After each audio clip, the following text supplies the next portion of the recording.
안녕하십니까. 이제 오늘 28번째 스토리텔링 강의를 시작하도록 하겠습니다. 오늘은 이제 스토리텔링 설교에 대해서 얘기를 하면서 설교의 유형과 유형에 대해서 그리고 또 스토리텔링 설교의 특징에 대해서 살펴보도록 하겠습니다.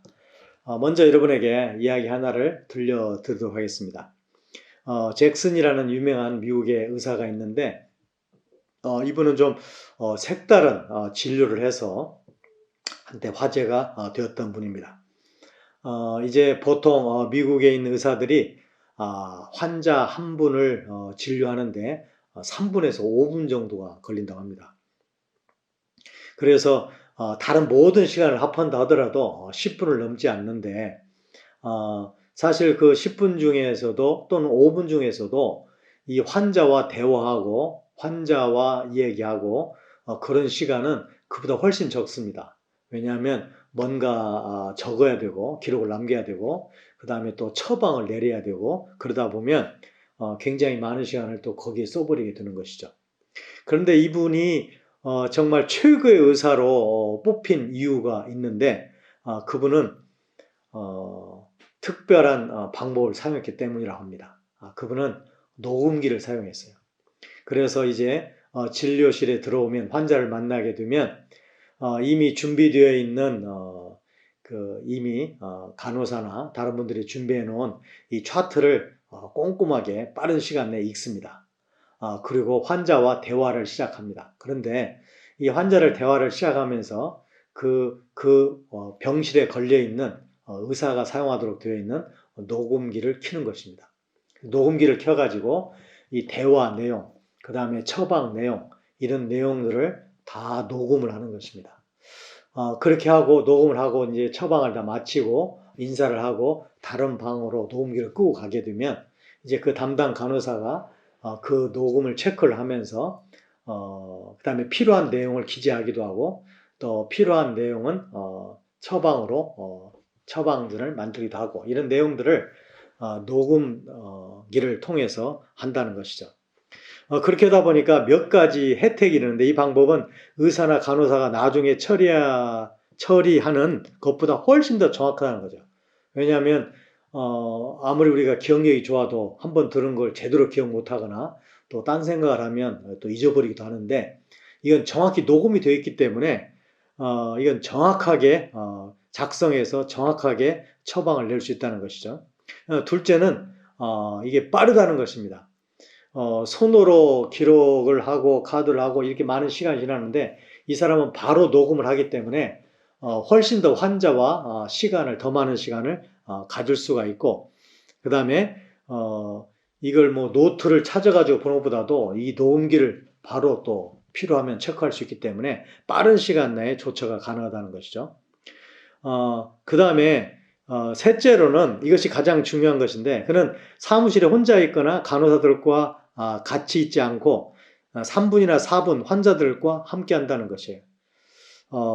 그래서 환자들과의 시간을 훨씬 더 많이 확보하기 때문에 진료의 질이 올라간다는 사실을 발견했다는 것이죠. 그래서 그 사람이 바로 최고의 의사라는 호칭을 받게 되었다고 합니다.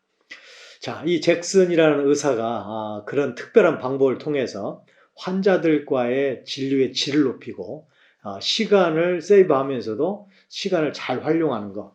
이게 바로 이 사람이 자기의 직업에 있어서의 효과적인 방법을 찾았다고 말할 수 있습니다. 사실 우리의 성경 공부, 우리의 전도, 우리의 신학교육, 우리의 설교에 있어서도 사실 효과적인 방법을 찾아서 효과적으로 사람들에게 주님의 말씀, 하나님 말씀을 들려주는 것은 아주 중요한 것이라고 볼 수 있습니다.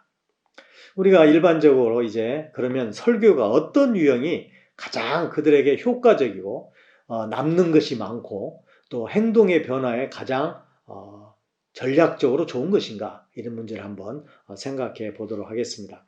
첫 번째로 우리가 생각할 수 있는 것은 이 본문을 다루는 방식에 따라서 우리가 설교의 유형을 나누기도 합니다. 이 첫 번째가 우리가 잘 알고 있는 주제식 설교와 대지식 설교가 있죠. 설교에서 그 내용이 말하는 핵심적인 주제를 찾고 또 핵심적인 대지들을 찾아서 그런 것들을 나열해내는 것입니다. 우리나라 설교자들의 70% 80% 정도가 대지 설교 또는 주제 설교를 하는 것으로 알려져 있죠. 이런 설교도 굉장히 어떤 성경 본문의 주제에 맞춰서 강한 메시지를 낼 수 있는 장점이 있습니다. 두 번째로는 교리 설교가 있을 수 있습니다. 어떤 중요한 교리에 따라서 이 교리별로 본문을 정해서 교리를 가르쳐 가는 것이죠. 이것도 일종의 주제식 설교지만 이 교리라는 어떤 논리 체계라는 걸 만들어 놓고 거기에서 본문을 하나씩 택한다는 점에서 일반 주제식 설교와는 약간 차이가 있을 수 있습니다. 그 다음에 이제 미국 사람들의 80% 이상이 한다는 강해식 설교. 요즘에는 우리나라에서도 강해식 설교를 하는 설교자들이 많이 늘어나고 있습니다.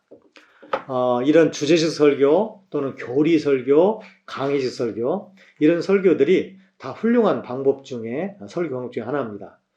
그런데 이 훌륭한 방법 중에 가장 안타까운 점은 뭐냐면 이런 설교가 들을 때는 이해가 되는데 듣는 사람들이 오래 기억하지 못한다는 단점이 있습니다. 그래서 어떻게 하면 하나님의 말씀을 이해하기 쉽게 전하면서도 오랫동안 기억에 남고 그 오랫동안 기억에 남은 말씀을 삶으로 옮기도록 그들이 계속 도전을 받을 수 있게 할 것인가? 이 문제가 바로 우리 모든 설교자들의 고민일 수 있습니다. 이제 설교 진행에 따른 분류를 한번 생각해 볼까요? 처음에 이야기식 설교가 있습니다. 이건 설교 전체가 이야기로 구성되는 걸 얘기합니다. 우리가 잘못 생각하면 이야기식 설교하면 설교 내용을 이야기식으로 얘기했다. 또는 이야기를 많이 집어넣은 설교다. 이렇게 생각하기 쉬운데 우리가 여기서 다루는 이야기식 설교는 설교 전체의 구성이 이야기 구성을 갖고 있다. 아주 쉽게 얘기하자면 기, 승, 전, 결이 있다. 이제 무엇으로 사람들의 관심을 끌고 무엇으로 사람들에게 이 설교의 귀를 기울이게 만들 것인가. 그 다음에 무엇으로 전개 과정을 통해서 안타까운 마음과 갈등의 마음을 통해서 간절하게 하나님의 메시지, 하나님의 해결책 이걸 바라게 만들 것인가. 그게 이제 전이 되겠고요. 그 다음에 기승이 되겠고요. 그 다음에 전, 이제 어떤 결정적인 메시지를 제시함으로 그 모든 문제와 갈등이 해결되는 그런 클라이맥스를 또는 전환점을 만들 수 있겠느냐. 그 다음에 마지막으로 결.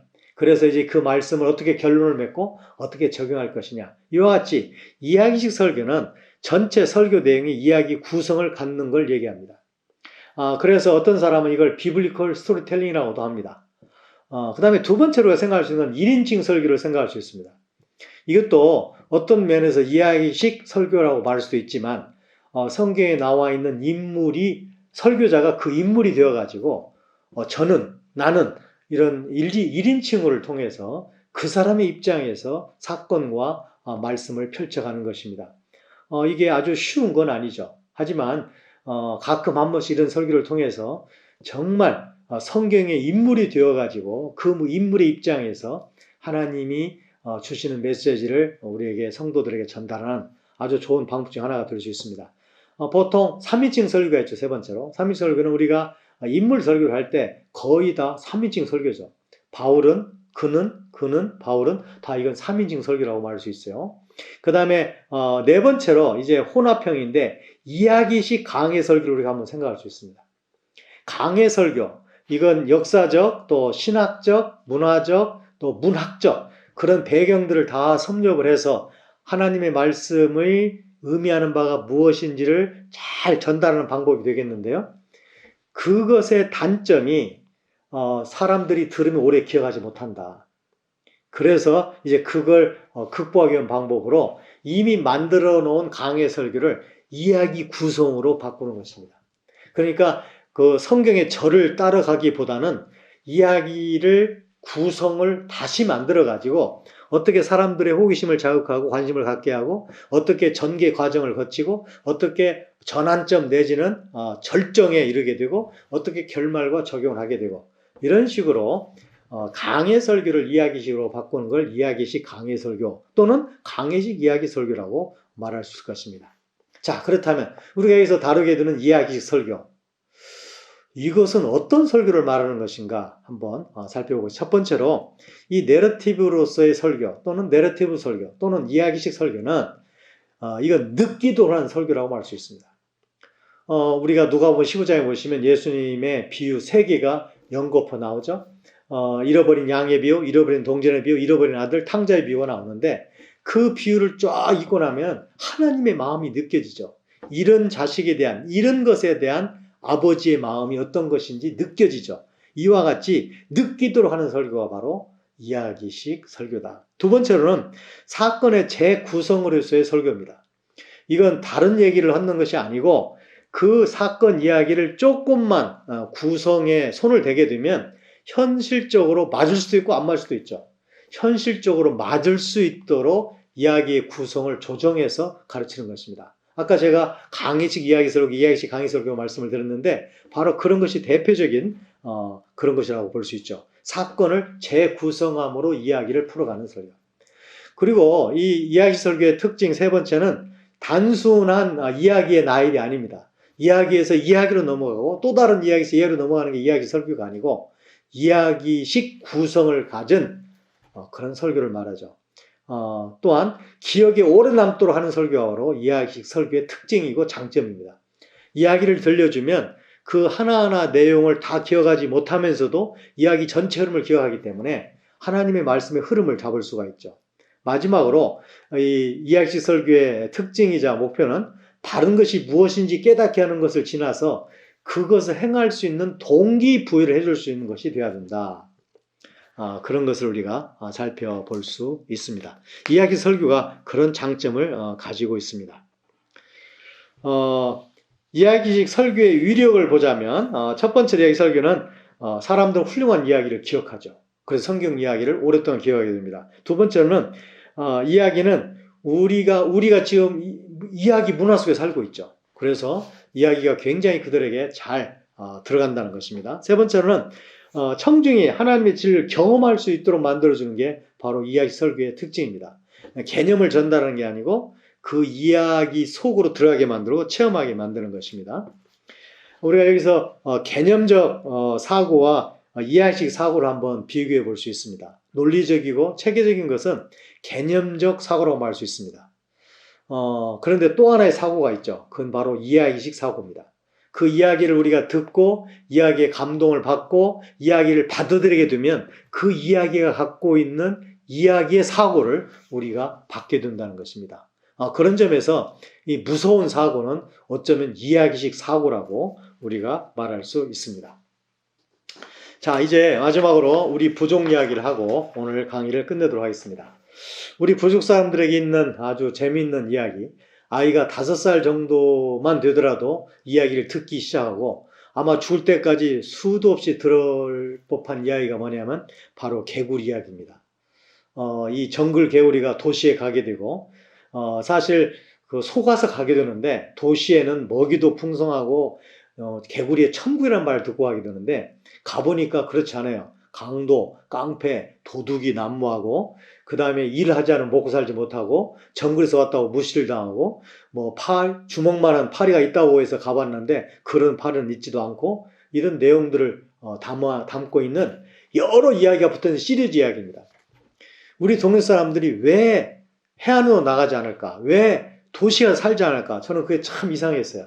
나중에 알게 된 것은 바로 이야기를 듣게 되고 이야기를 청소년들이 또 체험적으로 행동하는 사람도 있어요. 그리고 가보니까 정말 그 이야기가 맞는 것이에요. 그래서 이 이야기가 그 사람들의 삶의 패턴을 정글이 그들에게 바로 가장 아름다운 곳이고 행복한 곳이고 천국 같은 곳이라는 것을 들려주는 것을 보게 되었습니다. 그래서 이 이야기라는 것은 그 이야기를 통해서 그들이 갖고 있는 가치를 계속 확인하게 되고 가치가 만들어져가게 되고 잘못된 가치는 조정하게 되는 그런 특징을 가지고 있습니다. 하나님의 말씀을 잘 이야기함으로 말미암아 성도들로 하여금 성경의 가치를 갖게 만들고 가치를 수정하게 만들고 가치대로 살게 만드는 그런 장점이 있음을 우리가 살펴보았습니다. 이것으로 28번째 강의를 마치도록 하겠습니다.